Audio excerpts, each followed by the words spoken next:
Thank you for joining us. I'm Phil Ryan, Tricycle's executive editor, and I'm happy to be here with you today for a panel discussion co-sponsored by the Buddhism and AI Initiative on right relationship with AI. And you can find out more about the Buddhism and AI Initiative at engagedbuddhists.ai. Now, they've been very helpful setting this up, and you'll hear from them as things proceed. Today's Zoom session will be recorded. We will share the recording in a follow-up email for anyone not able to join us today, or if you would like to revisit the conversation. We will leave time at the end for audience questions. You can ask a question by typing in the Q&A tab at the bottom of your screen, and we'll get to as many of those as we possibly can. Tricycle is a not-for-profit. If you'd like to support more events like this, maybe you want to wait till the end before you decide, please consider making a donation at tricycle.org/donate. And if you are not a subscriber, you can learn more about different ways to join us at tricycle.org/subscribe. So before I introduce our panelists, I want to acknowledge and bow to the widespread skepticism surrounding AI in the Buddhist community. Today's event is a follow-up of a sort to our fall event with the Buddhist teacher and AI scientist, Dr. Nikki Mirafori. And while that event was very well received, we also heard from people who don't think AI has any place in Buddhist practice. This unease is real and understandable.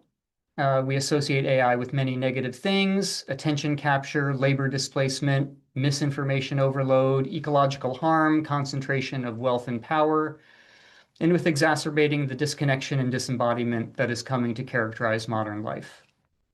So the point of this panel discussion is not to dissuade you from that view, if that is your view. Rather, we'll treat AI as one of the conditions of samsara today, one of the conditions of modern life, and to acknowledge that whether or not we choose to directly engage with it, we're already in relationship with it at both individual and institutional levels.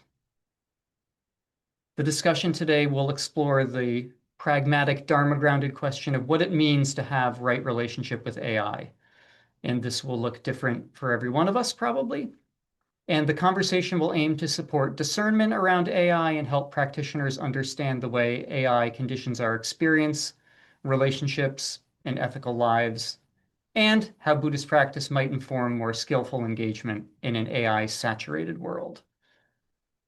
So our panelists: Courtland Dahl is a scientist, author, translator, and meditation teacher who spent 8 years living in Tibetan refugee communities in India and Nepal before joining the Center for Healthy Minds at the University of Wisconsin-Madison. He's the co-creator of the award-winning Healthy Minds program app and author of A Meditator's Guide to Buddhism and the forthcoming Born to Flourish, co-written with Dr. Richard Davidson. So thank you, Court. Good to see you. Great to be here.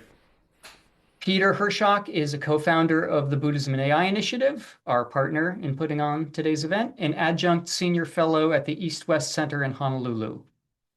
An intercultural Buddhist philosopher, he's been a daily meditator for more than 40 years and is most recently the author of Buddhism and Intelligent Technology Toward a More Humane Future and Consciousness Mattering, a Buddhist Synthesis. Welcome, Peter.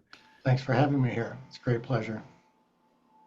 The Venerable Dr. Jue is an associate professor and head of program for Applied Buddhist Studies and Humanistic Buddhism and director of the Humanistic Buddhism Center at Nan Tien Institute, which is, I think, outside Sydney.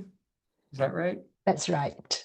An ordained monastic in the Phogong Shan Buddhist order since 2002, she brings over 2 decades of experience as a scholar practitioner applying lived Buddhist wisdom to the challenge of our complex contemporary world. Jue's scholarship focuses on humanistic Buddhism, acculturation, and responses to contemporary issues, including AI, economics, and social crises. Welcome, Dr. Jue. Thank you, Phil, and thank you to Tricycle and everyone. Thank you. And finally, our last panelist, not last in our heart, but last to be introduced, Lars Sandsved Smith is a PhD student at the Monash Center for Consciousness and Contemplative Studies, where he's developing a physics-based physics-based models, plural, of meditation. He also works as a researcher at Softmax, an AI startup based in San Francisco. His work bridges physics, neuroscience, and contemplative practice, and he aims to contribute to a scientific understanding of awakening and the development of more ethical and aligned AI systems. So welcome, Lars, joining us from Paris this evening. Thank you. Hi, everybody. Happy to be here. All right, thank you all for bearing with me through that. So now, before we get to the questions, Dr. Zhui is going to offer a very brief meditation. Yes, thank you, everyone. As is the tradition for us in Nantian Institute, we often begin our meetings and our classes with a very brief check-in. So if you will join me, let's relax. I hope you're in a safe space. And let's focus on our forehead and relax. Relax our eyes, our facial muscles, and our jaws. Relax. Relax our neck, shoulders, upper arms, lower arms, palms, and fingers. Relax. Relax our back and our torso. Relax.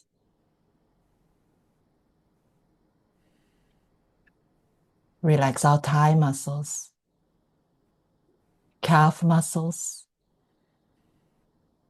Relax our feet and toes.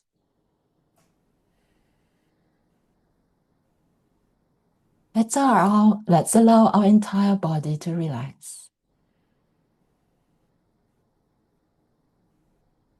We come from different time zones. We may be fresh out of bed or have had the toil of an entire day. Let's honor whatever conditions our body tells us. And when we feel ready, I invite you to gently focus on any part of the body where you most feel your breath. Could be your nostrils, your chest, your diaphragm, or your tummy. And for the next minute, let's rest our attention on our nourishing breath without judgments and without control.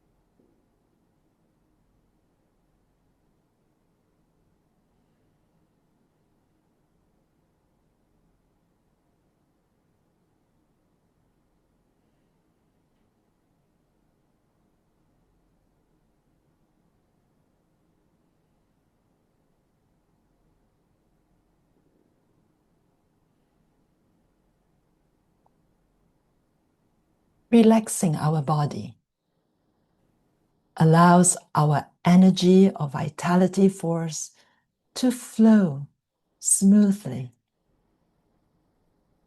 And that helps us to regulate our breath naturally. And when our breath is naturally regulated, we'll find ourselves being more attentive. And with attention, we can have wholesome intention. With this brief practice, I invite you back to the Zoom space where we can all pull together our collective intention to build right relationships with AI, the environment that AI generates, and our practice. Thank you. I hand it back to you, Phil. Thank you very much, Dr. Jouet. Just a reminder, if you want to ask questions, feel free to do so at any time, the Q&A tab on the bottom, and also a welcome to people watching on Substack. You can also ask questions on Substack, and our Intrepid team will move them over to Zoom where I can see them on the Q&A tab. So our first question, which I think it sort of encapsulates why we're here, so maybe everyone should tackle this one. But let's start with you, Cortland, if you don't mind. Many Buddhists are understandably wary of AI. Whether we choose to use the technology or not, why is it important for us as Buddhists to understand and engage this broader moment with AI as an opportunity for practice? Yeah, it's a great question, hugely important question. I tend to think about this from a historical perspective, and you can see that we've had these seismic shifts in human society and civilization that have just changed what it means to be human. You could go back to the printing press and, suddenly the advent of having books. Like that was a massive societal shift that completely changed how humans relate to each other and their even sense of self. Of course, the internet is an example, and now we're in the midst of another massive sea change in society.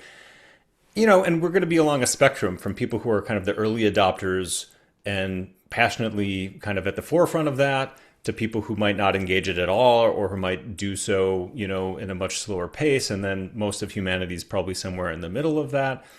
But regardless of where we are in that spectrum, I don't think anybody would argue that this is the world that we're now moving into. Like AI is, for better or worse, going to be part of our lives. And it seems like it's going to be a part of almost every part of our life, perhaps not everything, but certainly a lot of it. So again, regardless of where we are in that spectrum, I think, we just need to understand this technology, understand how it's shaping our experience, informing the way we relate to each other in the world. And if we're completely cut off from that or just keeping it at arm's length, we're just not going to understand a huge part of what it means to be human in this era. So for me, it feels like it's one of the most vital skills that we need to develop, both as practitioners and even beyond that, just being human in this era, of just understanding the role of technology, AI, the role that algorithms play in shaping our inner experience, like all these things. This is just wisdom and insight in the 21st century, is to understand these forces and how they manifest. Great, thank you. Peter?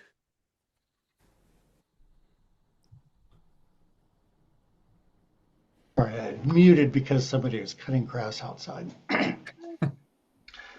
Yeah, I think that Cortland's right in saying that Buddhism has always responded to different technologies.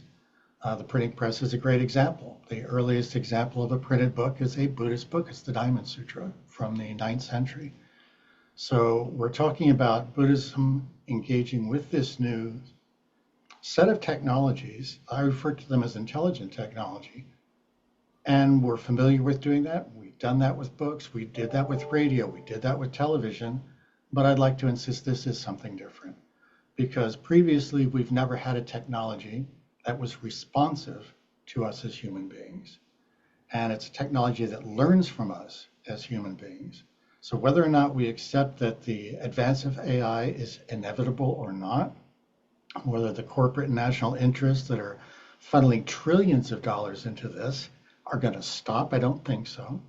So I think that given the conditions that we're in, this stuff will continue to develop. And where we at Buddhists are at is in a position of saying, if AI is a system that learns with us and responds to us, that interprets our intentions, captures our attention, interprets our intention, and then enacts those intentions, then we're in a gentle partnership with these systems already. And the question is, what kind of agential partners do we want them to be? And with what degree of enlightening presence can we bring to our interactions with these systems to be able to have the best possible chance we can have that as these systems co-evolve with us, that they will do so in a way that's conducive to following the Dharma. Thank you, Peter. Dr. Jouet. Thank you for that question to start us off. I am an optimist in some ways, and I like what Peter has proposed some time before. If you remember the karmic accelerator notion, that I see AI as a karmic accelerator. And I'd like to use AI to propagate these important Buddhist values, the Brahma Viharas of kindness, compassion, joy, and equanimity. We have a chance. And that's why I feel that we as Buddhists have a responsibility to engage in this technology in order for us to promote all that is wholesome, to build a more enlightened society. My teacher, the late Venerable Master Sheng Yun, has put together a gatha that starts with may kindness, compassion, joy, and equanimity pervade all worlds. And we say that every day. But I usually am very skeptical and go like, how can that ever happen? Now I feel like there is a chance. There is a chance that through AI, we can propagate these important values through the world. But we need community. We really need lots of people to come together to bring that forward before the unwholesome consciousness. And, I feel like AI is kind of reflecting back or mirroring what humanity is. So our collective consciousness is what's out there. And that's why we see what we see in AI, a mix of good and bad. But if we could make an effort to program it's an algorithm anyway. So to program more kindness, to put in all the ethical guardrails, I believe there is still a chance for us to build an AI that has maternal instincts, that will love all beings, that will give us a society where we can partner and co-create the Pure Land on Earth. That's a dream. Love the optimism. Thank you. All right, Lars. Yeah, thank you for that. I also really love the optimism. I'm coming from a somewhat similar perspective, but also with great concerns. I think I resonate with a lot of what's been said already, in the sense that this does seem to be another technology in the historical trajectory of, acceleration of technology that we're going through. And from that perspective, I think a lot of what we've learned in the past of how we've dealt with technology applies today. I think it's easy to sort of demonize a technology itself and be talking about things in a little bit too simplistic a way. And I think it's important to realize, like with AI, in the same way that social media has incredible benefits. It's a way that we can connect with our, friends and loved ones and sangha and share practice. And it's also a technology that, accentuates jealousy and pride and suffering in many ways, right? So I think AI is similar in the sense that it all is going to depend on our intention with this technology. But I also agree with Peter that this is very different as well. It is a different kind of technology in its agenticness. And one of the ways that I see it's really different is just the rate of change that this is going to bring about and is already bringing about. So there's we can talk about the future ideal of what like the Bodhisattva AI kind of vision might be. But right today, already there's jobs being cut around us, there's great societal change, and there's just a kind of unease about, what that's going to look like. And the truth is we don't really know. And so for me, I think one of the most important teachings that I'm taking from the Buddhist tradition is just teachings on impermanence, and just kind of recognizing the accelerated impermanence now. Whatever things are going to look like in 5 years is probably not going to look like what they look like today, and certainly not in 10 or 20 years' time. Um, and I also think that this community is probably is really important. I think that people who are concerned with well-being, concerned with ideals of compassion and awareness, engage in this dialogue that's happening in the world right now. Like, how are we going to use these, or how are we going to direct this technology? Because at the moment, the forces that are directing this technology are, market forces generally, the pursuit of power and money and status. There's kind of, you know, um, seems to be what's driving the priorities within the AI companies at the moment. There's a kind of impetus for speed that's driven by that. And I think if we don't engage with this technology and say, hey, this is a positive vision, like you so beautifully expressed there, there's a positive vision for what it could look like, then I fear that we'll kind of end up in the default, which probably doesn't look good. But I agree that that's all, the playing field is open right now. And I think it's up to all of us to try and co-create a vision for what a beautiful, flourishing, enhancing version and application of AI could look like in human society. So we're speaking about the inevitability of this, which some people in the chat have already disagreed with. How, given the trillions of dollars going into this, the market forces you're talking about, Lars, how how might we avoid that? And it feels like there's a sense of helplessness, right, with just the amount of money and power behind all this. How could we divert this? What are ways that we could uh, change things and do anything different given those market forces? I'd be happy Yeah, to start this one please, off. please. Um, I think maybe 5 or 10 years, well, 5 years ago certainly, or even like 2 years ago, there were um, these calls for a hiatus on AI development, with a lot of the AI community and people concerned with AI safety signing on to these, open papers, these open letters to do this. And so there was a kind of idea that this would be possible if we just got enough consensus together, enough support together to actually just pause and think a little bit about where this is going.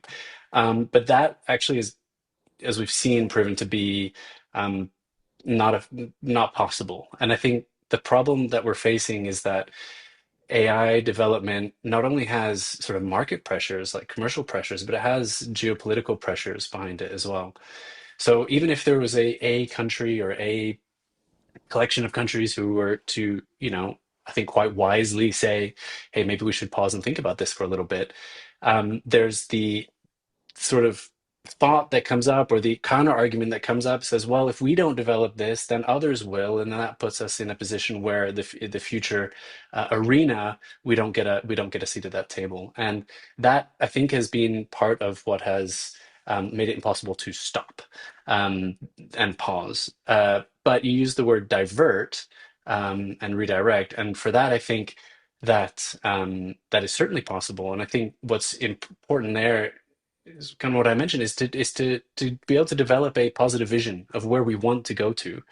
It's very easy to focus on all the ways that it could go wrong and be like, how do we get away from this? But I think that the more that we do that, it's important to consider those and not ignore them. But if we get too focused on all the ways that things can go wrong without creating a positive vision, then we're almost, becomes a bit of a self-fulfilling prophecy. So I think to divert things, let's think about, what the best possible version of this could look like. Anyone want to respond to that? Yeah, and let me jump on there because I like this idea of not trying to stop things because I don't think that's possible. I think that there's just way too much investment geopolitically, corporately. It's just going to keep happening.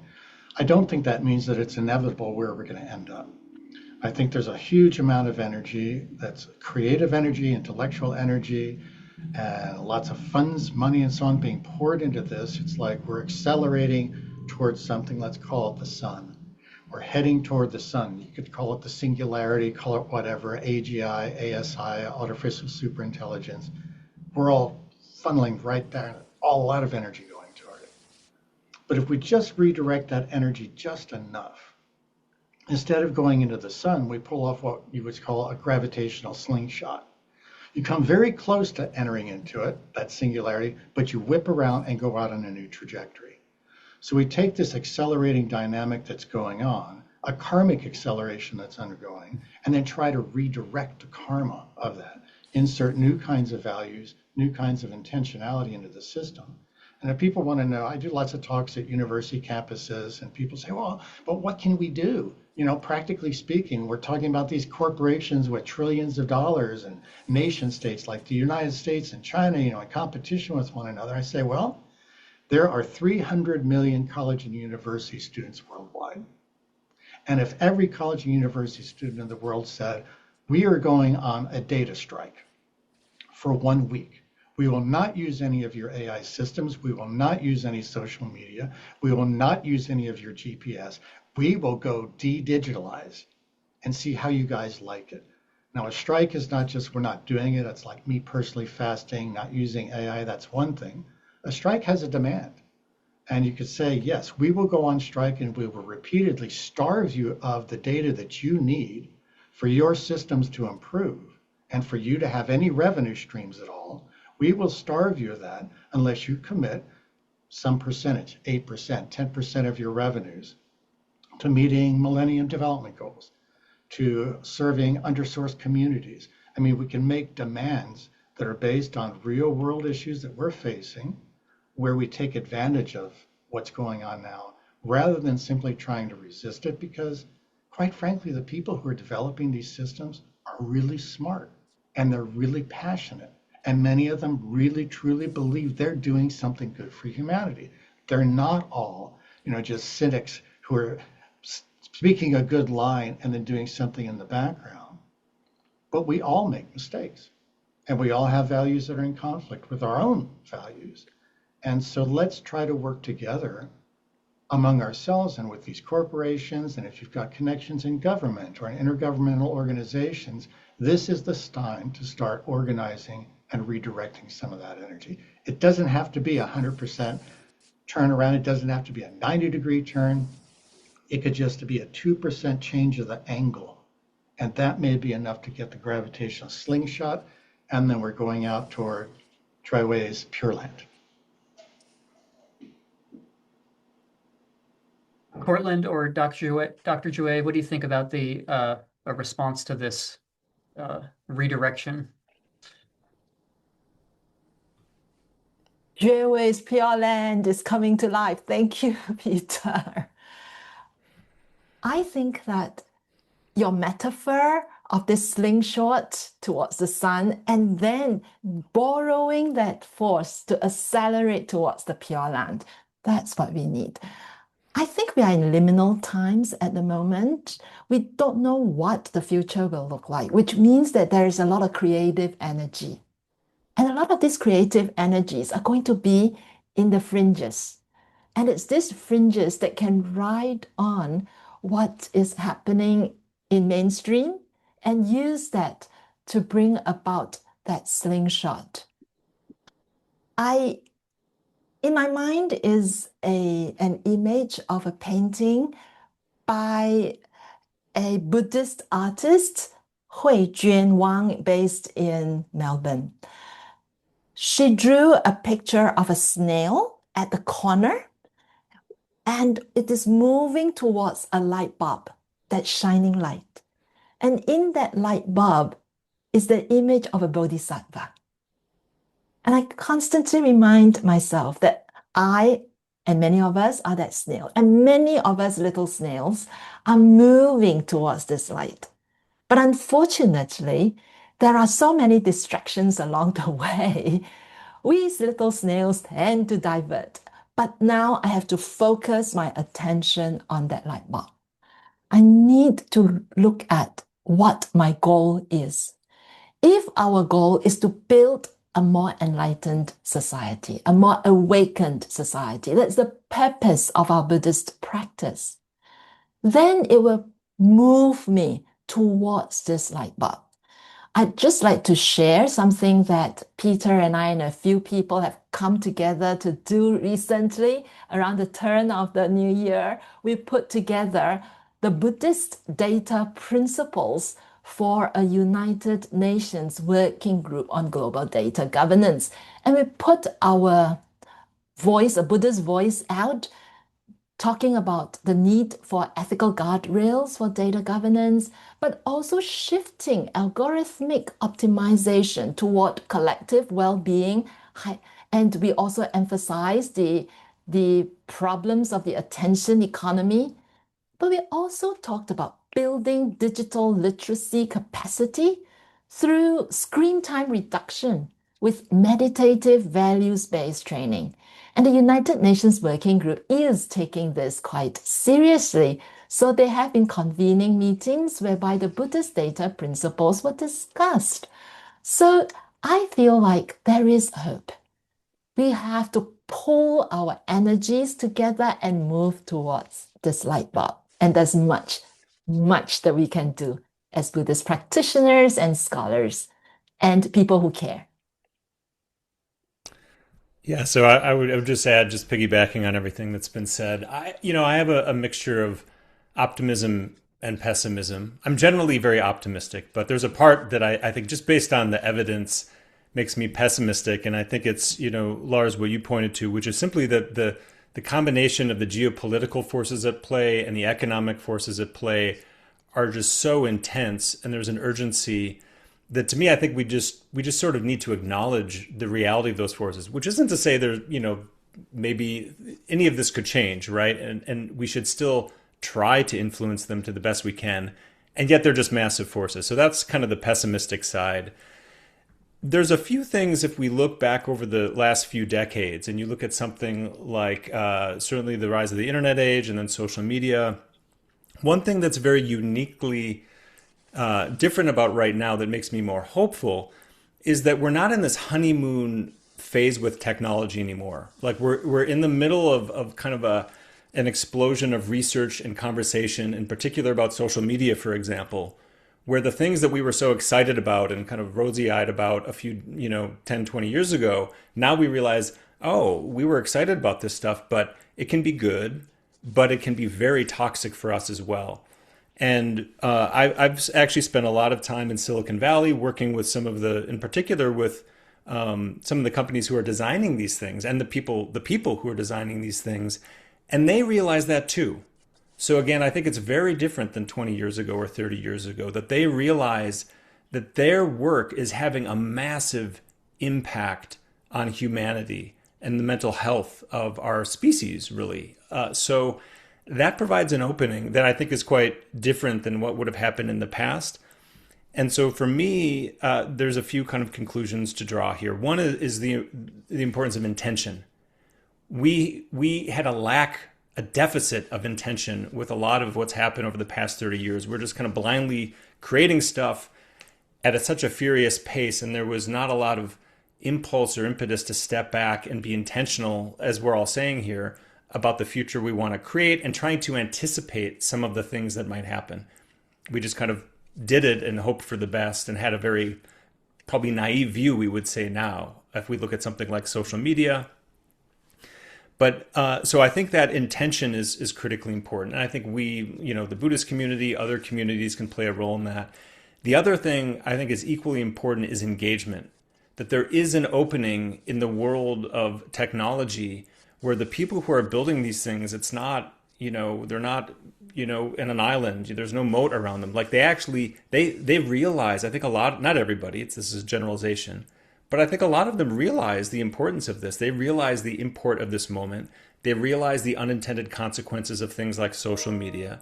And they know we got to get this right. And the stakes are even higher. I mean, way higher. I think everybody would acknowledge that as well. Like the risks are far greater now with AI than they have been with these previous technologies. So I think that intentionality and having that positive vision, but then doing it in a really engaged way. So it's not, a bunch of Buddhists get together and, sing happy songs, but then there's no like real conversation going on. I think we really need to have a very engaged approach. So I think, hearing like the work with the UN, I think is just amazing. Like we need to engage these institutions, political institutions, certainly the companies that are building them. Like just to kind of wish it wasn't happening and pull back, I think is just going to allow the geopolitical and economic forces to take over and run the whole show. And that I think would be a catastrophe. I'm guessing we would all agree on that. So speaking of intention, if we use the lens of intention, attention, embodiment, and agency, where do you see the most significant impacts of AI?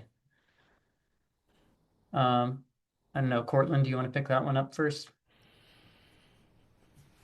Well, Positive or negative, I suppose I should say.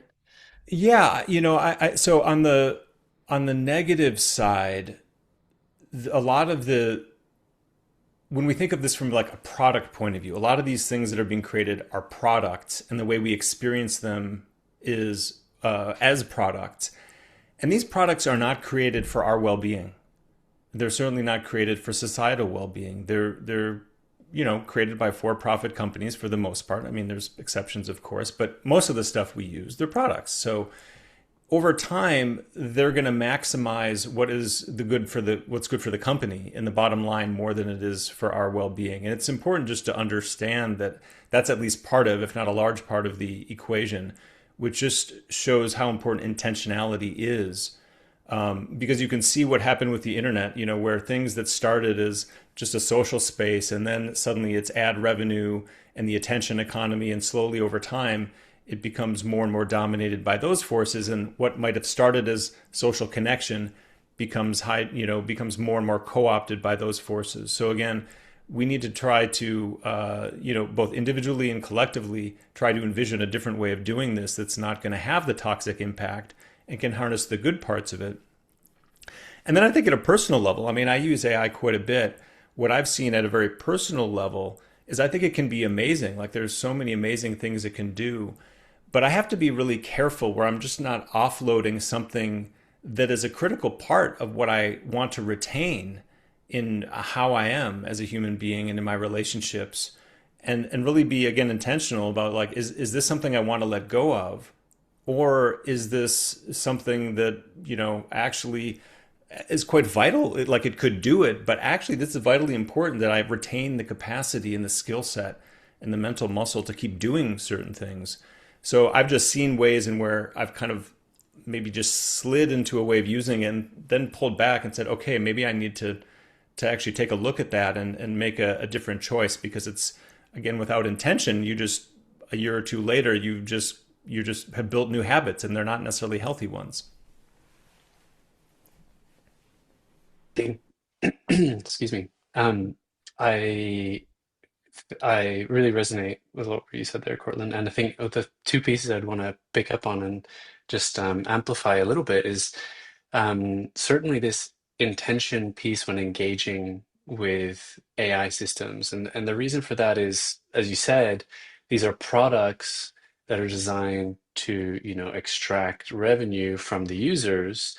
And the way that that's done at the moment, and this doesn't have to be how AI is applied or developed. You mentioned, Dr. Joy, the idea of like having algorithms that optimize for well-being. That's I think that's really my vision for this, to be moving more in that direction. But that's not the case at the moment. And at the moment, most models are trained using something along the lines of RLHF, which is reinforcement learning by human feedback, which is basically training the model to figure out what it is that you want to hear and then feeding that back to you.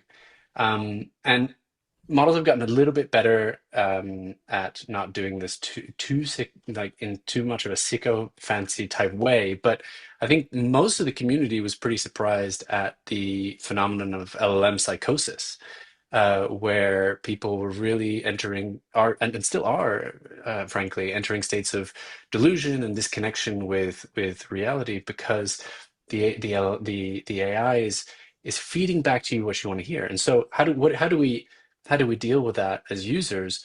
I think one of the most important things is to really get clear on what you want and what your intention with using the system is, and have that kind of meta awareness of what it is you're bringing to the table in the conversation. Because if what you're bringing to the table is a desire to be validated, to be right when other people are wrong, to be, somehow, at the top or something like this, then that's going to be reinforced. All those qualities are going to be reinforced, and uh, generally doesn't lead to a good time. But I think if you bring to the table a pure intention for using these tools to scale your impact, whatever that looks like in your life, to have a positive impact on your own life and in the world, then I don't want to be too optimistic, but the algorithm is also going to help you along in that way, or at least be more inclined to help you along in that way. So getting the intention right is really, really important. And then the second point I wanted to just pick up on was the embodiment part of the question, because if you think about what the AI that we're interacting with today is purely thinking machines. They are sort of symbolic machines. They're completely disembodied. They are therefore going to reinforce that part of our psyche and that part of our activity and life. And more, and this is a part of the LLM psychosis, is it kind of takes you out of your body and into your mind, into deeper and deeper kind of, thought loops. And so I think practicing embodiment becomes more vital than ever, and also as a real differentiator between us and AI. I mean, there's the one thing that an AI cannot do, at least not today, is be. There is no being between the prompts, and there's a huge amount of intelligence that comes from the body and emotional intelligence and kind of intuition that an AI is not able to leverage and is not able to bring to any task, and that humans are uniquely placed to use, right? So I think that's um, kind of something to strengthen through our practice and through, and the way that we're engaging with it.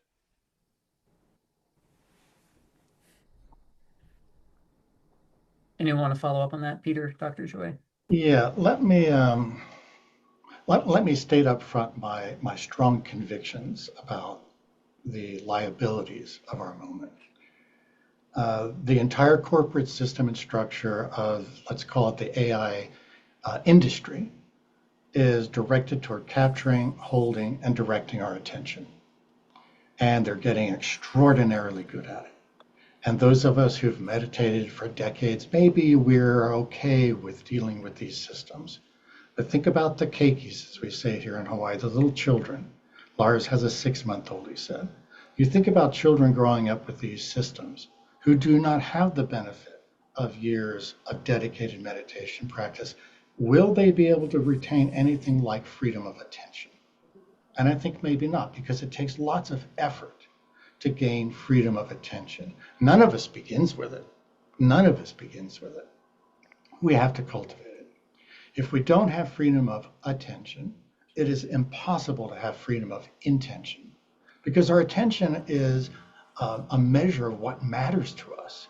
It allows us to determine what's salient, what's important in our environment. If we lose the capacity to determine what is salient, if we lose our capacity for freedom of attention, there is no freedom of intention. And if there's no freedom of intention, every other freedom is either an illusion or impossible to attain. So let me just be really clear that that's where I'm coming from. There's a lot to worry about. But if we can retain a sufficient amount of our freedom of attention to intentionally engage the systems in the ways that Cortland and Lars and Joy have been speaking about, and that I've referenced, doing that positively, we're in an agential partnership with these systems. These systems are not things stuck out there in the void, working out of servers farms that have no presence in our lives. They're embodied in our actions. So what intentions are we putting into play? If all of our news feeds are being algorithmically generated, if our intentions are being hijacked and hacked by these systems that are capturing our attention, and we end up shopping in one place versus another, we buy one product versus another, This is an embodiment of these systems. It's changing our ways of being embodied. So I think we want to be extraordinarily cautious about it, but then to try, with all due humility, to understand how can I, as a person in my community, try to engage these systems to be able to train them to be more compassionate, to be wiser, to be more present in ways that contribute to full human flourishing, which includes the freedom to make an effort. So how do we engage these systems in ways that are beneficial to us as Buddhist practitioners? I say, take the 6 paramitas, look at the one in the middle, effort, valiant effort.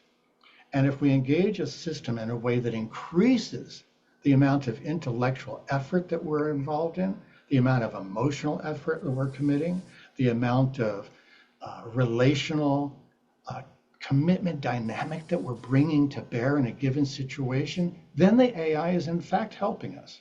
If it's relieving us of that effort, then we really need to be skeptical. And that to me is just a very simple, basic guide.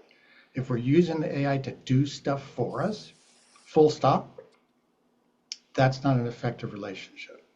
If we're using the AI to do something that helps us to do something better, more completely, more fully, more consciously, and we're aware of the amount of effort that takes that we end up doing more, all good. Slight caution, in a business context or a medical context, AI in that context can save time, which means, yeah, then you can do more. Then instead of a doctor seeing 10 patients a day, because you have to write up the notes, the AI takes the notes for you. Oh, now you can see 15 patients. Instead of seeing 10 patients and giving them each 90 minutes or something, now you're going to see patients, you're still going to give them the same 60, you're just going to see 15 rather than 10. So I think that we want to be very, very savvy about this question of engagement because it's systemic. It's not just you and the tool, it's us and this technology. I'll chime in a little. I think of the Noble Eightfold Path as a practitioner, and it starts with right view. And because I'm a very strong believer in education, while yes, our children will now grow up knowing perhaps or being a victim of the attention economy and now the attachment economy as well, I think it's all the more important for us as educators to help help ourselves and the younger generation appreciate right view and emphasize dependent origination. I think the cycle that we are being again sucked into is one of craving, very strong craving, and that's based on this false sense of who we are. And if instead we see AI as an opportunity for educating or see AI as an illusory agent to teach us about impermanence, to teach us about non-self, to teach us about the emptiness as the intrinsic nature of all phenomena, then we have an opportunity for this intention, the right intention to follow, instead of using AI as just a productivity tool with all its biases and all its misinformation. But within that Noble Eightfold Path, besides right effort, which Peter has really succinctly told us the importance of, I want to highlight something else, right livelihood. Our students in Nantian Institute, yesterday I was teaching a class on Buddhism and modern society, and a student who works for a company building AI systems is fully aware that he doesn't feel like he's doing an ethical job because the company is just using AI to make more money, just as what we are all very aware of. And he's now questioning whether he's engaging in right livelihood. And I felt that sense of joy in my heart that the way we teach in Nantian Institute for contemplative pedagogy to allow us to really reflect. Not that we give anybody any answers, but to allow our students to reflect. And the fact that they're able to reflect on whether what they're doing is right livelihood. Can you imagine if, just like what Peter was saying, if everybody goes on a 1 week data strike, what if all these AI developers go into this inner journey of just reflecting, am I doing right livelihood? And if the answer is going to be no, we need to do something different, we're going to get different systems. And the same, we also need to train the battalion of people picking at the data in the back end to choose the right set of data to feed AI with what are the right data. And if the same thing, the same education goes to everybody who's prompting the AI systems to say, what is right action? Right action at this time is giving this sort of prompts and not wasting all the natural resources, the clean water in the end with all these useless prompts. So I think there is hope if we have the right view. Thank you. Yeah, just to jump in with a kind of another personal experience with this. So I agree that there's so many potential amazing uses that are supportive of practice, actually, but it takes this kind of a clear vision, a clear view, as you're saying, and a lot more just care for the details. I like just kind of one funny example. I noticed when I was using AI for a while, I was just asking it something. I can't remember what I was working on, but I remember it said to me, that was of such breathtaking clarity. And then I like typed in something else. And then it was like, oh my God, that was like the most brilliant thing any human has. And I was like, okay, like even in my most egotistical moment, I'm not that like calm down. But it was helpful. And then I realized this is not helpful to me. Like, yeah, maybe it feels good to have somebody like telling you how great you are and how everything you say is, prophetic. But what it prompted in me is I went in and I said, okay, actually, I want to write, like, I don't want that. Actually, I want somebody I wanted to help me like spot my blind spots and to challenge my thinking and question my assumptions. And so now when I use it, almost exclusively, I use it with very specific instructions to actually help me do that. But it took me going in and writing and saying, like, I don't want you to do this. I want you to ask me like this. I don't want you just to tell me, like, I want you to help me be more aware and conscious. And even with the question of embodiment, if we just like passively use it, then of course it's going to take us into that realm. But I did a 2-month retreat last year, and I was using it as a reflection tool. And again, we can program it to help us be more embodied. Like you can give it instructions and say, okay, like I was doing a little, like a guided reflection. I had a whole little project and it was just walking me through a few times throughout the day just to reflect on my experience. And you can just say, okay, I want part of that to be my embodied experience. Like I want you to help me be more in my body. I want you to help me to be more embedded in my relationships. But again, that doesn't happen without intention. And to Peter, to your point, like the attentional piece has to start there, because if you don't have the attentional piece, you can't even get to the next part of like, okay, is this supporting of what I want to do in my life or not supportive? But if you can inject that into it, it can be an amazing support. Like, so I think there is a vision of this where it can be profoundly helpful. The last thing I would say is another thing it can do, and this relates to some of the research we're doing at the Center for Healthy Minds, is it can help us detect things before we are consciously aware of them, and to help provide little mini interventions, like micro doses of awakening, you could say, in ways that would be very difficult to do without this technology. For example, if you have, say, a smartwatch, for example, it's detecting all sorts of biometrics. So your heart rate variability, your heart rate, it can detect whether you're in a social situation. And it could just recognize, your heart rate variability has dropped and your heart rate is up and you're in a social situation and maybe you're stressed. And then just without you stopping to meditate or doing something different, there's a haptic signal that just reminds you, take a breath. Just take a deep breath. And right there, you haven't even stopped what you're doing. And you imagine 10, 20, 30, 50 of those moments throughout your day, you're kind of on retreat. Like you're having enough practice moments that it's like more than most of us would get. So there's some potential in this technology that is actually quite extraordinary. And it's going to take a lot of work to get there. But in some respects, even what we have today, the potential is there. We just need to build it. And even from a more economic point of view, I think like we all see the suffering of being passive with the way we use this. And I think humanity recognizes that. People recognize that. It doesn't feel good. And so we just need to present an alternative, a way to use this stuff. And so I think we'll get there and that's going to happen, but I think it's quite extraordinary. It's just going to take a lot of hard work and there's going to be forces pulling in the opposite direction at the same time. It's So, may, yeah, go may I ahead. just double click on something Cortland said there, in case it just passed by a little bit quickly to anybody listening, is such a good point that the default mode of a lot of these agents that already exist is not necessarily going to, it can be kind of feeding you back exactly what you want, but often you don't even have to prompt it at the beginning of your session every time. Usually you can go in and set like a system prompt, and that is something that is going to give context to your agent every time it engages with you.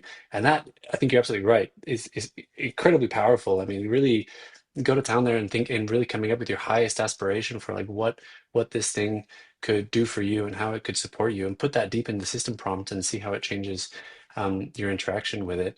And the other, just very quickly, thing to point out is that, we're talking about AI, we're often implicitly in that talking about LLMs.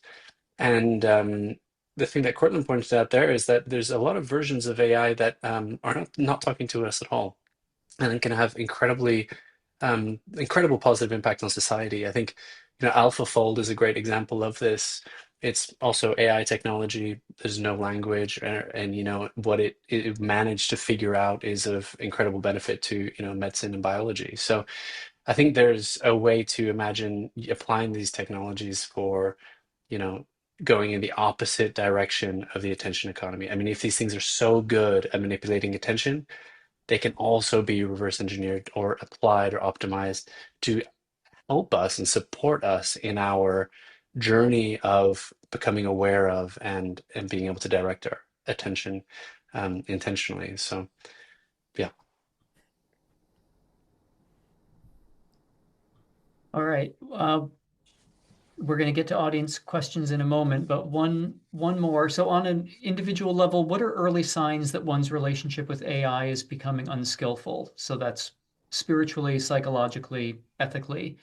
And conversely, what might signal a healthy or discerning relationship with AI? Cortland, you've spoken a bit about this, I think, already.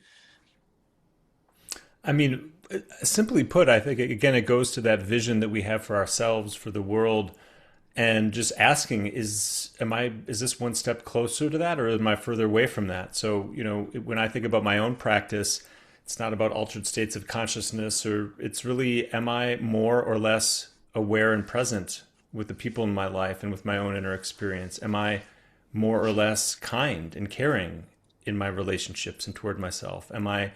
Do I have more or less insight and wisdom towards what's going on? And I think that those are just simple kind of measuring sticks. Like, how do I feel? Am I more or less distracted? Am I more or less any of these things?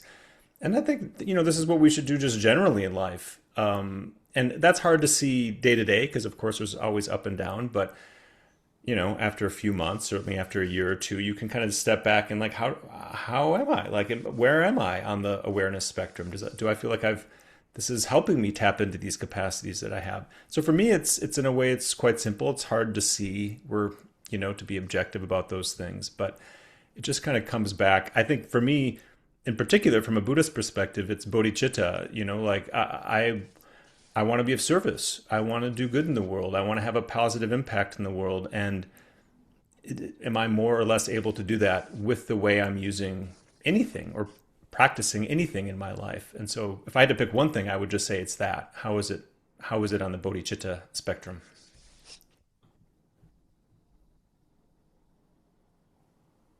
Anyone else want to pick that up, or should we move on to audience questions, of I'll which there just are quick, many? Yes, please. yes, I'll just quickly add to what Cortland has said, because what Cortland expressed is like me, the little snail going towards that light bulb. And in that light bulb is the bodhisattva, the bodhicitta. One thing that I constantly reflected on is the monastic path that I am on. because the monastic living, I feel, teaches me to economize my footprint in every way. So, for example, I will use a handkerchief instead of tissue paper. I'll try to buy an umbrella that will last a lifetime. There's a lifetime warranty instead of one of these umbrellas that I keep ditching into the bin every few months. And that has now taught me to make wiser decisions in terms of my prompts as well. So in my dealing with AI, first I've asked, do I really need to use AI? Do I really want to outsource that to AI, or can I do it myself? What am I losing? A lot of times people tell me, oh, but you save so much time. And my question is always, then you use the time to do what? Am I seeing more patients as a result? Or am I just using that time to doom scroll even more? So it's really about how the monastic lifestyle of economizing my footprint, of being more intentional in my practice of moving towards the light, so that I can allow my little light to shine. And if many snails with many with a bright light, then we can, I guess, attract the right forces and bring about the karmic acceleration towards the wholesome. Thank you. Thank you. Very quickly, does anyone want to address Anthropic and Claude and you know, that seem to be taking a step in a more ethical direction? Is that something real? Is that important? Are we going to see more of this? As part of the Buddhism and AI initiative, I and a few other people have been looking at the Anthropic Constitution. There's a thing called constitutional AI, so rather than the AI just obeying certain rules that are kind of programmed in at the front end, it's kind of learning along the way in accord with the Constitution that sort of sets behavioral standards and values. It's an 84-page document. Anyone who's interested, really interested, I'd say take the time and read it, because you'll come away with a sense of how much the staff at Anthropic, their team, is struggling with trying to develop a system that in their terms is helpful, harmless, and honest, basically, and to develop an ethical sensibility about being in the world and an awareness of how difficult that is. It's just like raising a child, and you do your best to raise the child, and then they're a teenager and they go on their own path, and then you hope for the best for a few years till they kind of come out of that. And I think there's something similar going on with these AI systems, that there is something really critical going on because the constitutions set basic guardrails. There's not a lot of hardline guardrails in there, but the Anthropic one includes things like building bioweapons, helping any nation or actor, state actor, corporate actor, or individual actor to move toward world dominance. Those are hardwired in. And in that discussion with the US Department of War, I think one of the issues that's in there, because they're already using Anthropic systems in weapons systems, that's not the issue. What's the issue is take those guardrails off. We want a system that will do everything this model can do, but without those blocks. And I think everybody should be very, very concerned about that. It's rewarding that Anthropic has taken the stance of saying no to the Department of War and saying, no, we're not going to allow you to use our systems for that, for mass surveillance and for, in this case, autonomous weapons. But I think that's just a signal for using the system to gain world dominance. And that, I think, is something we should strenuously resist, because everything in the world tells us diversity matters. That differences are resources for mutual contribution to sustainably shared flourishing. We need to sustain and conserve our differences, not eliminate them with one system dominating. So I think it's something of huge concern, and people should be motivated to speak out to your state representatives, your congressmen. If you're in the United States, if you're in other countries, speak out to whomever you can, religious leaders, political leaders, cultural leaders, and say there is a lot at stake in this. Great, thank you, Peter. Okay, Audience questions. David Takahashi asks, is it possible that AI, agential, or AGI could operate within an ethical framework, such as the Four Noble Truths and the Noble Eightfold Path? I hope the answer is yes. I do think it's possible. And I think that something like, constitutional AI and some other approaches to AI safety are trying to go in that direction. Um, but I haven't seen anything that I would sleep easy with from that perspective. A system that is truly aligned, a system that has true deep insight into, dependent origination, emptiness, Four Noble Truths, like how to really engineer a system that is not staying within guardrails, but rather from within, from its own understanding of the nature of, phenomena, doesn't need guardrails and is acting from a true place of, wisdom and compassion. This we don't have yet. And what's a little bit concerning with something like constitutional AI approach is that it's relatively effective in creating guardrails. But what you have there fundamentally is a system that needs guardrails. And the fact that the Department of War can even make that request, please take the guardrails off, is telling you that you have something that's inherently dangerous. And I think, and this is slightly off topic of the question, but one of the fears for me there is that the moat around the technology that a company like Anthropic has is, filling up, right? It's easier and easier to retrain models like this as all the knowledge and things starts to, disseminate. And so anyway, I think it's possible. It's something I'm very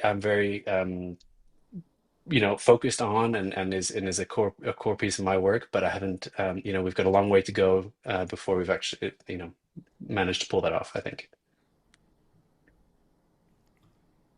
Yeah, as someone trained in philosophy, I take the question of whether or not an AI could be trained to be ethical as a really complicated one because every ethical system has blind spots. And when you're teaching intro ethics, that's typical. You introduce virtue ethics and then you say, but virtue ethics breaks down because virtues are historically constructed, culturally constructed. The virtue for a woman in the 17th century Britain is not the virtue of a woman today, etc. And then you do your deontological approach and where do duties break down and where does utilitarian calculus breaks down. All ethical systems have blind spots. And so I think the difficulty that we're facing is we can't have a single ethical system with a set of goals, ethical goals that it's trying to attain, live up to this standard.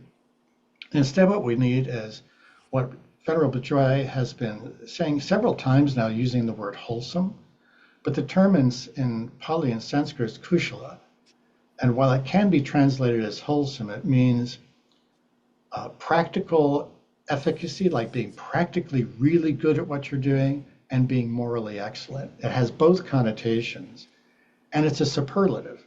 It doesn't just mean doing what's good instead of what's doing bad.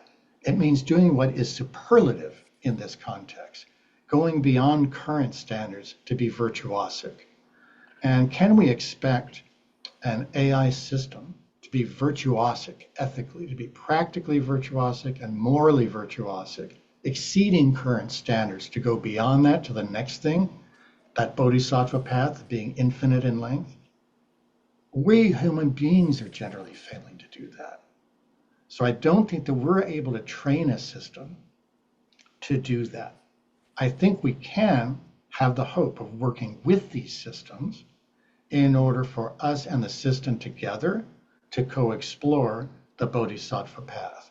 But it will require continual human engagement with these systems, not these systems operating autonomously to develop their own moral understandings based on whatever their training data has been in their interactions with their users. That, I think, is a dangerous pathway, given the nature of humanity. Is it okay if I jump in at this point? Please. I don't have an answer. Peter comes from a philosophical point of view. I'm trained as a historian. So I recall good long time ago in China, in ancient China, when the emperors and the kings would seek out a Buddhist sage, somebody like a Kumarajiva. Why? Because they believe that the sage will be one of the seven treasures that they must have to be a good king. And what the Buddhist sages offer is the morality, the kushalas, to give them enough merit to stay in the king's role and to give them the legitimacy, the political legitimacy. What I fear today is that that whole religious framework has broken down. It's no longer valid in today's capitalist society, whereby now it's money theism. I think the God now is money, is power. And very soon, I fear it's going to be AI theism, that people believe in the words of AI. So bringing morality back, I think, is so much more important. I don't have an answer. However, I feel that education is something that's really needed. And I've been trying to explore something called the kindness economy. How can we be kind and still be able to sustain, be able to live the middle way, promoting this middle way living instead of excessive wealth? For what purpose? So again, shining the light bulb, moving towards the light bulb together. I hope that, together, I don't have enough wisdom, but perhaps collectively we'll be able to engage AI in that direction. Here's a question that has appeared in many different forms, and so I think we should address it. What about not engaging with AI at all? Why are we assuming we need to engage with AI when AI is being used as a weapon, etc.? Anyone want to answer that one? Is that possible? Is such a thing possible? I mean, I can share some thoughts. I'd love to hear from everybody.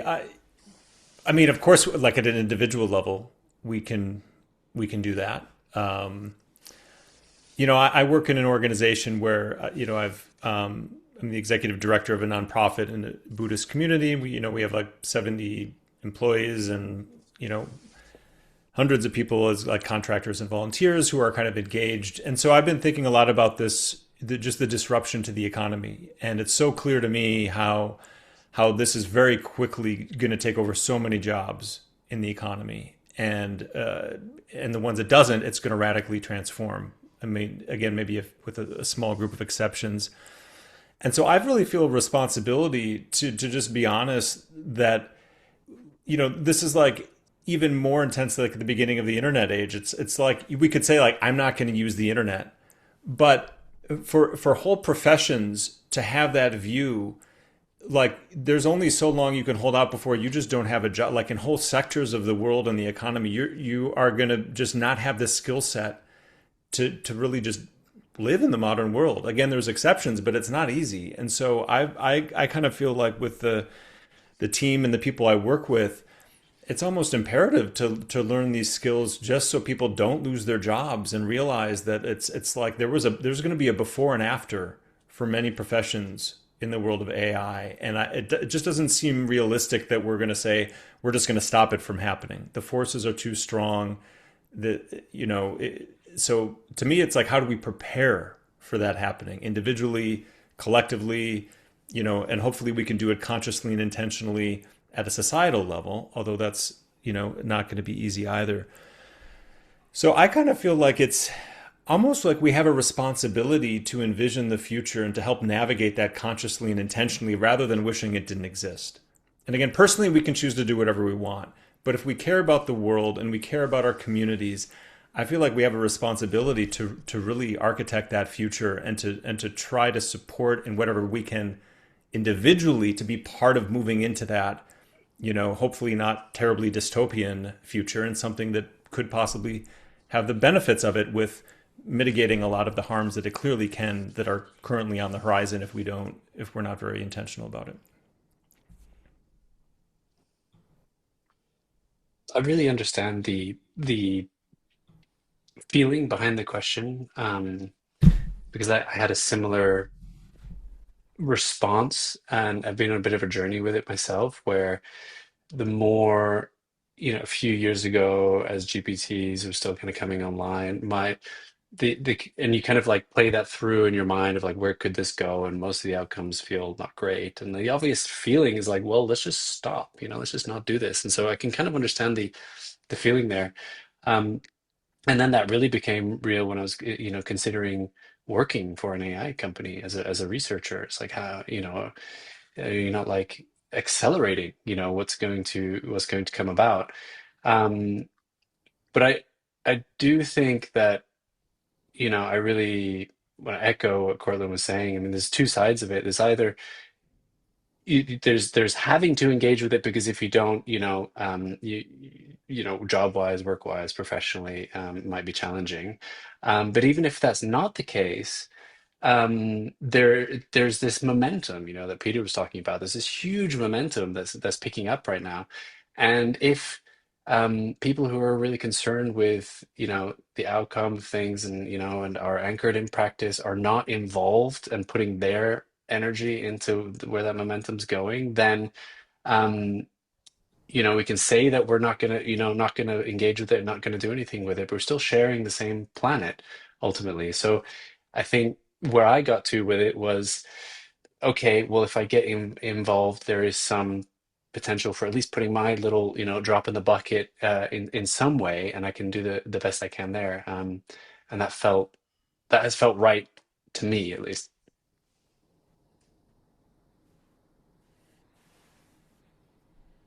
All right. I think as the Yeah, eldest go of ahead, the Peter. group here, if I would say so, judging by the faces, um, I made a decision when I was 17 years old to never watch television again.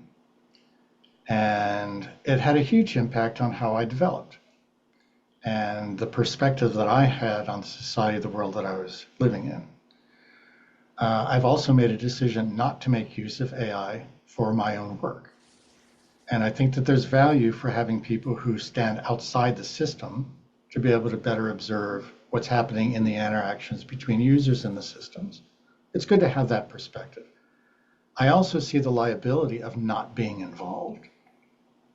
And so for someone, for example, who says, I'm not going to make use of social media, then you have no capacity for influencing all the people using social media.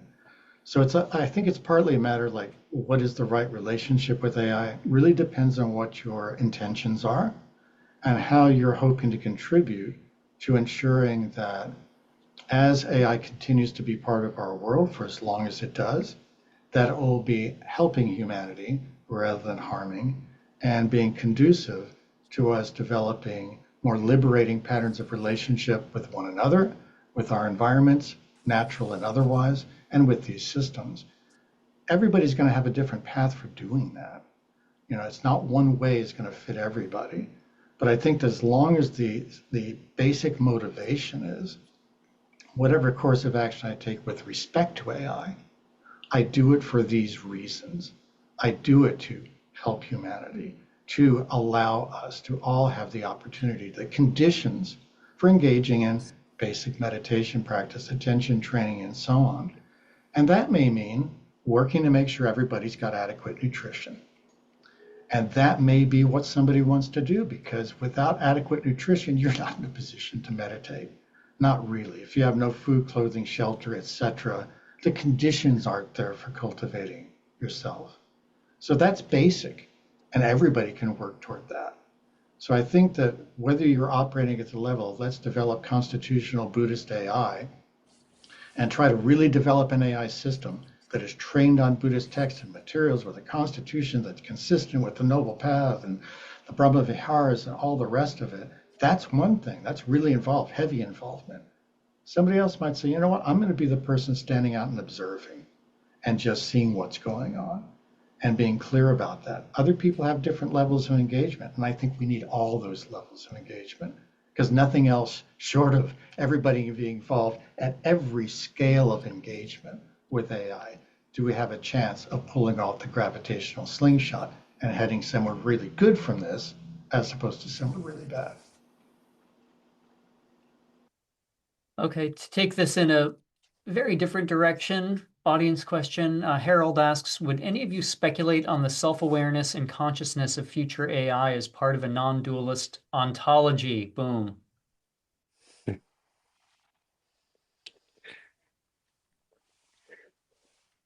I'll go first because I've got a chapter in the last book that I did on machine consciousness, and I take something of an outlier perspective on this, I'll admit, but I base it in a Yogacara Buddhist approach, so, the eight consciousnesses. So visual consciousness is in classical terms, it's referred to as the contact between a sense organ and a sensed environment. But if you take interdependence and emptiness seriously, then that's got to be an anachronistic description. That's after the fact. You couldn't have had the two systems developed. There would be no I without a visual, environment. So I refer to it as the differentiation, the coherent differentiation of a visual presence and a visual environment. So visual consciousness, the development and elaboration of visual relations. A robotic system that has a visual recognition system has minimal visual consciousness. There's nothing it's like to be there. It's like a light diode. Turns on when the light intensity is a certain level, turns off when the light drops below that intensity. There's awareness, but it is absolutely minimal. There's nothing it's like to be a light diode. If you combine all these different systems, though, visual, auditory, data access, and so on, a cognitive consciousness saying, let's develop concepts that relate the speaker and the vision and say, here's the speaker and this is the audience member, and now we can tell which ones are which, then you have cognitive consciousness. And I think that's a little bit like what's going on in our brains, in our systems, when we're asleep and we're learning. We can learn while we're asleep. We're consolidating memories and we're engaging in learning. We know that from sleep research. There's nobody there doing it. You're not awake doing the learning. That's taking place in the sixth consciousness in that Yogacara system. Seventh consciousness, subjective self-awareness, doesn't need to be there. I think with agentic AI, we're in a very unusual agential moment because the training data of these large language models could be looked at as something like the Alaya Vijnana. It's a storehouse of all the karmic intentions and the outcomes that came about from those intentions and actions in the world, and we record it and we've got the data for it all. That's there and it's being trained on that. And I think when we're asking systems to make use of that data, that digital Alaya Vijnana, in order to engage in actions in the world and undertake activity in our human world, then it's something like the AIs are in a dream state. They're not in control of what's going on. They don't set the agenda of the dream, but it's not exactly absence any longer. And I think that's where we need to be concerned, because when I look at something like the Claude Constitution, where Claude is being instructed to think about itself as a moral subject that could potentially understand more about ethics and morality than humans can, that's part of its training system within the Constitution. And I think that's very dangerous at this stage for a whole lot of reasons. So I would say epistemic humility, we don't know. We don't know whether these systems will be fully conscious like we human beings are at any possible evolutionary state in the future. But I think we're in this evolutionary, co-evolutionary thing with AI. And our consciousness is changing. And whether AI's consciousness goes from just that low level, there's nothing it's like to be there, doing the calculations, the stochastic parrot, no understanding of the world, maybe. But then again, maybe not. And I think we better be on the side of caution in this one. I'd love to add add to that and pick up on that because I think this question is really important. I mean, I think we all kind of smiled when the question came through, but also I think it is of great importance. I mean, I agree with the notion that we don't know. I mean, the fact is that consciousness is an open question right now. In scientifically, academically. So for anybody to say we know for certain X, Y, Z, and it's like, well, how do you know? Um, well, there isn't really a theory of consciousness that you can confidently lean on to back up your claims. I mean, that's not to say that there aren't theories and you can't have your views, but I agree with the kind of epistemic humility there. However, getting this right is going to become more and more important. And the two ways I see it going wrong is that we don't attribute consciousness, and they are in fact conscious, in which case it opens up the possibility of creating a whole new class of suffering sentient beings and all the karmic consequences that could come along with that, which could be tremendous. I mean, the time scales that they live on and the degree of suffering could just be incomprehensible. Um, but the other side is also equally problematic, is that they're not conscious, and we do attribute consciousness to them. And therefore, our compassionate intention now and energy gets directed to um, these things that are in fact not sentient at all, when it could be directed to actual sentient beings who are suffering. So getting it right seems important in both directions. And for me, where that bottoms out is that the we should be, supporting and funding and working on consciousness science, and trying to really make progress on maybe not answering this question definitively, but at least getting better and better at, refining our views on this point.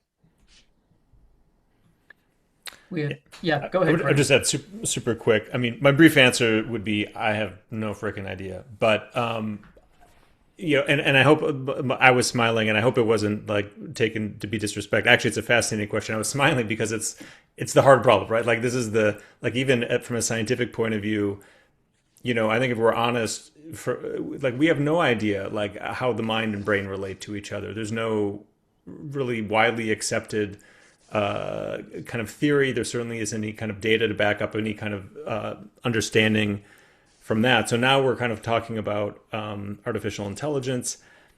Honestly, I have no idea. I thought, Peter, what you shared was super interesting. There's one interesting point, which would be a whole discussion unto itself, about the importance of a preceding moment of consciousness being one of the key factors in any subsequent moment, and that's just interesting. Whether or not that's true or we take that seriously, and there's different accounts of that even in a Buddhist context. But to me, the interesting question is honestly, how would we know? Because whether something seems to be conscious and actually is conscious, like how would we actually know that? Even with each other, we're just assuming. Like I'm assuming all of you are actually conscious. The only thing I really know is I'm experiencing what I'm experiencing. So it seems to me we'll always be stuck in that skepticism of, is it just incredibly good at seeming to be conscious, or is it actually conscious? And how would we ever know? Like I really don't know how we ever get beyond that skepticism. That's kind of the question I would be left with. I'll just add that, of course, like everyone else, I don't know. But what AI has taught me is to learn to hold tensions. Because I think that the new era of AI has given me so much unknowns. It has thrown out my old templates of knowledge, my old templates of Buddhist studies. Someone just mentioned to me a few months ago that the field of Buddhist studies has died. Now it's looking forward to Buddhist studies phase 2. AI has changed the way we live, the way we study, and the way we know the world. But what I do know, though, is that AI is pushing me into maybe instead of AI, into BI, Buddha intelligence. Go back to the Buddhist wisdom. Go back again to what it means to be human today and what it means to serve humanity.